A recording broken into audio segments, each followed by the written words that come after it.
These are 5 things that are worth the money, reproductive health edition. Unang-una sa listahan ko ang pap smear kasi sa experience ko, not a lot of my girlfriends know na recommended tayong magpa-pap smear at least once every 3 years from the age of 21 or when we start being sexually active. Ang pap smear kasi ang magsasabi sa atin kung may pagbabago ba sa cells ng cervix na pwedeng maiuwi sa cervical cancer. Plus, madadetect rin nito ang HPV virus na nagkakos ng maraming problems sa ating reproductive system. Kaya I promise you, it's worth your money to just go to your OBGYN and get that pap smear done. Pangalawa sa listahan ko ay ang menstrual cup. Girl, ang laki na ng natipid ko since using this kasi nga ever since I got this, hindi ko na kinailangan bumili ng disposable menstrual pads or ng tampons or whatever else disposable menstrual product there is. It's so easy to use also, but aaminin ko na nagkaroon ako ng onting learning curve. What I just did was I went on TikTok, searched Ugat ng Kalusugan Menstrual Cup 101, and from there may playlist na sila that taught me how to use it. Ever since talaga, wala na akong ginagastos for my menstruation and sobrang laki ng tipid ko. Pangatlo sa listahan ko ay ang condoms.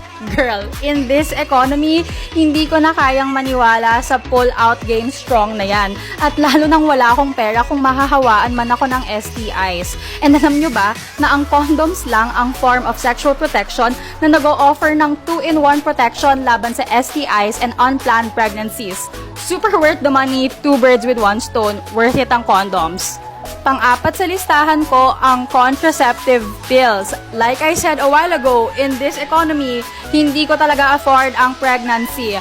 So, panalo tayo kapag naninigurado tayo. Ngayon naman, I've also explored other contraceptive options. Kung hindi mo trip ang pills, kung feeling mo hindi mo kayang maging consistent to take one every day, we also have other options tulad na ng implant that lasts for 3 years, 2 to 3 years, injectable, that can last you 3 months, and of course, there's an IUD also. So, we have a variety of options, and syempre, in this economy, nananalo tayo kapag naninigurado tayo. So, I promise you, contraception is worth it para protected tayo from unplanned pregnancies. And finally on my list is HIV screening. Sobrang worth the money ng peace of mind mo kasi tumataas na ang cases ng HIV sa Pilipinas. So just to be extra safe and sexy, go get yourself HIV screen, girl.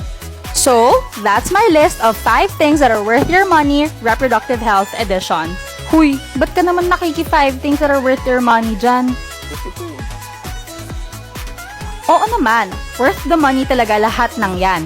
Pero alam mo ba na kung taga Puerto Princesa City ka, you're in luck kasi lahat ng yan ay libre lang sa Ugat ng Kalusugan Clinics. Kaya come and visit us. Bye!